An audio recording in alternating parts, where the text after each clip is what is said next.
नमस्कार मंडळी, मी प्रसाद मुके आपल्या यूट्यूब चॅनलवर स्वागत करतो. तर आपण आलो होतो माझ्याच गावात, आमच्या गावातील प्रगतशील शेतकरी म्हणून ओळख असणारे धनपाल काकाजी झांबरे यांच्या वावरात. तर त्यांनी यावर्षी जे विक्रमी उत्पादन घेतलेलं आहे कापसाचं, त्याबद्दल आपल्याला त्यांच्याकडून जे त्यांनी नियोजन केलं या कापूस प्लॉटवर, ते आपण त्यांच्याकडून जाणून घेण्याचा प्रयत्न करू. तर काकाजी, यावर्षी जे आपण तुमच्या कापूस या प्लॉटमध्ये विक्रमी उत्पन्न घेतलं, तर त्याबद्दल तुम्ही काय सांगा? विक्रमी उत्पन्न घेतलं. त्याबद्दल तुमचं म्हणजे नियोजन काय होतं? हे 3 फेर आणि फवारण्याचे फवाऱ्याचे 4 फेर.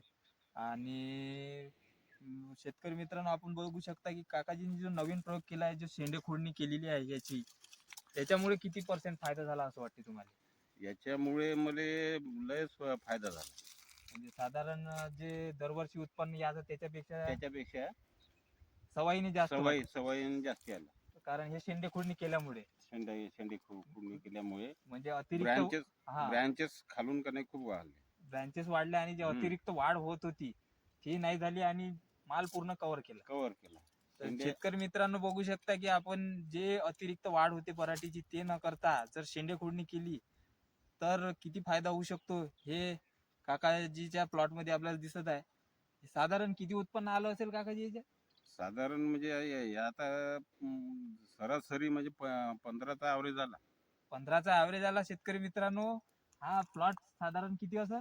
या आहे 10 एकर. 10 एकरात 150 क्विंटल हा कापूस काकाजीला निघालेला आहे. आपण बघू शकतो. फक्त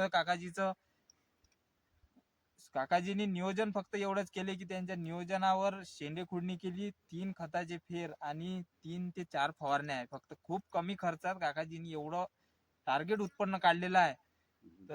त्याच्यातल्या त्याच्यात कोरडवाहू आहे. आणि त्याच्यातल्या त्याच्यात मुख्य म्हणजे अजून कोरडवाहू आहे म्हणतात काकाजी. म्हणजे ही अशक्य गोष्ट आहे शेतकरी मित्रांनो, कोरडवाहू प्लॉट मध्ये 15चा ॲव्हरेज येणं. तुमच्या मताने, कारण तुमचा आता एवढा अनुभव आहे, तर तुम्हाला काय वाटते, अशक्य आहे की नाही? शक्य आहे.